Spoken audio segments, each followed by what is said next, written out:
Its roster included important names in both government and finance.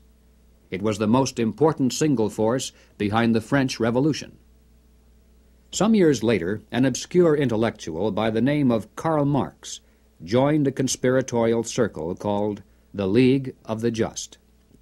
Shortly afterward, this group reformed into still another organization called the Communist League, and in 1847 they commissioned Marx to write their policy statement for the public. It was called the Communist Manifesto. On the surface, the manifesto appealed to the workers of the world to arise against their capitalist exploiters. But it should be noted that the project was supervised by Friedrich Engels, a capitalist of substantial wealth. Marx himself was so unimportant that his name didn't even appear on the manifesto for the first 20 years after its publication. In 1920, just 3 years after the Bolsheviks seized Russia, Winston Churchill declared, "From the days of Spartacus Weishaupt to those of Karl Marx, to those of Trotsky, Bela Kun, Rosa Luxemburg, and Emma Goldman, this worldwide conspiracy has been the mainspring of every subversive movement during the 19th century, and now at last has gripped the Russian people by the hair of their heads." Each year, May 1st is celebrated by communists world over as a day of international solidarity. As mentioned previously, the Illuminati also was founded on May 1st. Undoubtedly, this is merely a coincidence. The symbol of the all-seeing eye is closely associated with the Illuminati.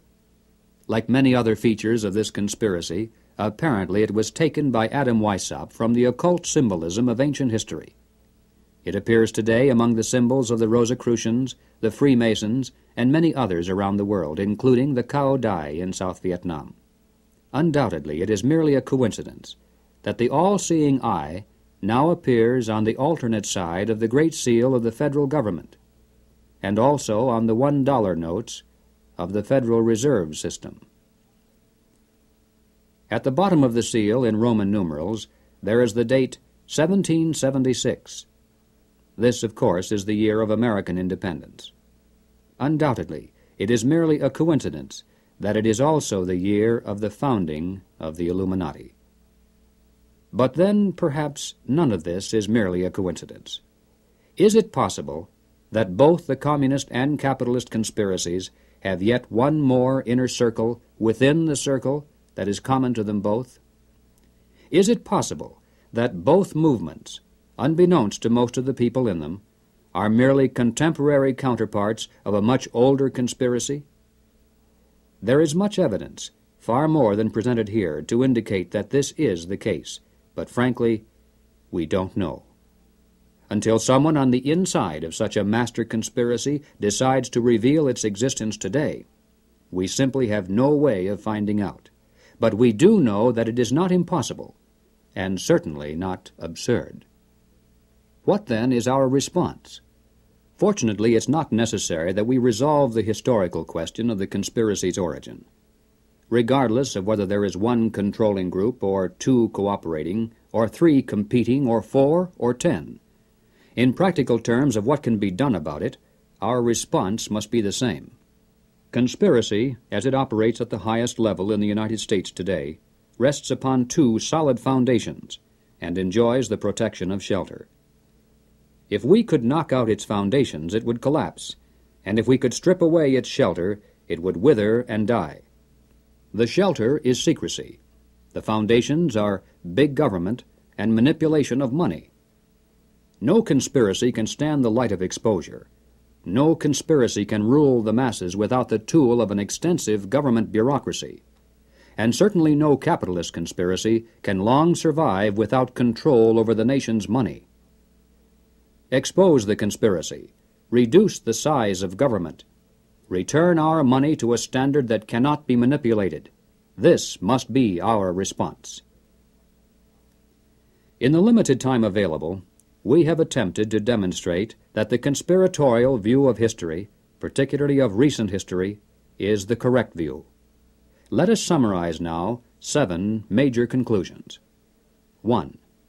There is and has been for some time a conspiracy among some of the richest people in the world, a conspiracy that virtually owns the money systems of the major non-communist nations. This monopoly is protected by the power of the respective governments, and is used to perpetuate the conspiracy's vast wealth by the creation of money out of nothing. 2. In the United States, this monetary fraud is perpetuated through the Federal Reserve System. Although the executive branch theoretically has some control over this system through occasional appointments, in reality it is the system and those behind it who control the executive branch. 3. The capitalist conspiracy in this country surfaces to public view in the form of the semi-secret Council on Foreign Relations. Its members exercise their control over the nation through government, tax-exempt foundations, centers of education, and the mass communications media. 4. On the surface, the capitalist conspiracy appears to oppose communism.